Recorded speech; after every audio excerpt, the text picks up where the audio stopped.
Guys, do you enjoy doing rowdy shit like this in your diesel truck? Well, boy, do I have a deal for you. I have officially teamed up with Spelab. Spelab sells so many different parts for your diesel truck. Delete kits, tuners, exhausts, turbos. No matter what you guys are looking for, it's probably on their website.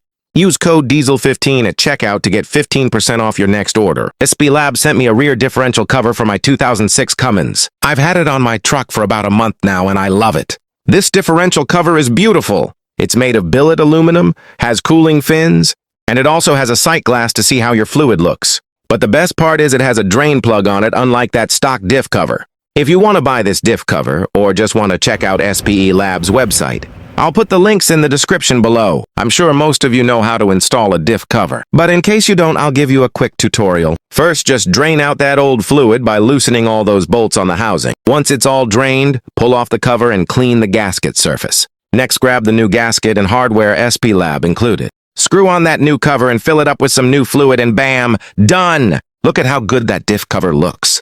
Go grab yourself one today.